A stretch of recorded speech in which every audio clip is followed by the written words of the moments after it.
안녕하세요. 다원세무회계입니다. 오늘은 스타트업과 중소기업을 위한 스톡옵션의 세금 구조와 특례 규정을 자세히 살펴보겠습니다. 이 내용은 기업 경영자와 인사 담당자에게 꼭 필요한 지침이 될 것입니다. 스톡옵션은 직원에게는 미래에 큰 보상이 되고 회사에는 인재 확보의 무기가 됩니다. 회사는 제도의 매력을 살리지 못할 수도 있습니다.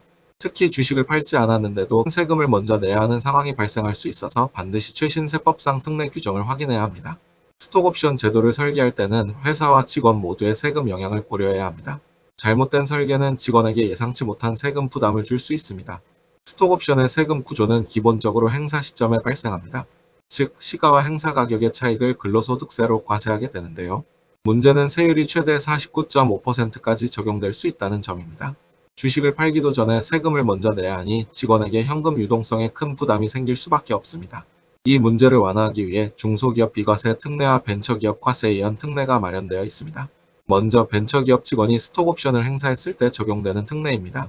조세특례제한법 제16조에 따라 행사 시점에는 과세하지 않고 주식을 매도할 때까지 이연할 수 있습니다. 즉, 행사할 때는 세금을 내지 않고 매도 시점에 양도소득세율로 과세되는 방식입니다. 이렇게 되면 근로소득세율이 아닌 낮은 세율로 과세되고 현금 유동성 부담도 줄어들게 됩니다. 예를 들어 직원이 스톡옵션으로 2억 2천만 원의 이익을 얻었다고 가정해 보겠습니다.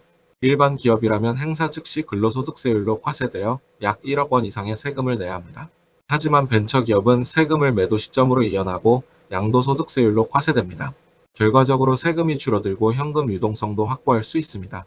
벤처기업에는 추가적인 혜택도 있습니다. 바로 납부특례 제도입니다. 직원은 세금을 한 번에 내는 대신 최대 5년에 걸쳐 분할 납부할 수 있습니다. 예를 들어 행사이익에 따른 세금이 5천만 원이라면 매년 1천만 원씩 5년에 나눠 낼 수 있습니다. 세금 충격을 분산시켜 현금 유동성을 확보하고 직원이 회사를 떠나지 않고 장기 근속할 수 있도록 돕는 효과가 있습니다. 또 하나의 중요한 제도는 벤처기업 양도소득 과세 특례입니다. 특정 요건을 충족하면 스톡옵션을 행사했을 때 근로소득으로 보지 않고 양도소득으로만 과세할 수 있습니다. 적용 조건은 간단합니다. 3년간 행사한 옵션 합계가 5억 원 이하일 것, 전용계좌 개설과 특례 신청서 제출, 벤처기업 자격 유지, 세무서 사전 신고가 필요합니다. 이 제도를 활용하면 행사 시 세금은 전혀 없고 매도 시점에만 양도소득세를 내게 됩니다. 그렇다면 회사 입장에서는 어떤 효과가 있을까요? 첫째, 인재 유치입니다. 스톡옵션은 현금 보상 이상의 매력이 있어 우수한 인재를 작은 현금으로도 유치할 수 있습니다. 둘째, 세금 절감입니다.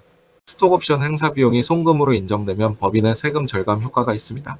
셋째, 지분 관리입니다. 스톡옵션 발행 시 기존 주주 지분 희석을 고려해야 하지만 장기적으로는 직원 만족도를 높이고 회사 성장에 도움이 됩니다.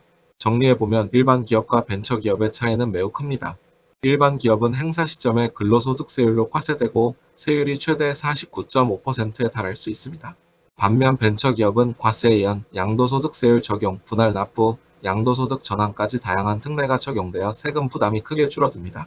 결론적으로 스톡옵션은 단순히 연봉을 대체하는 전략이 아닙니다.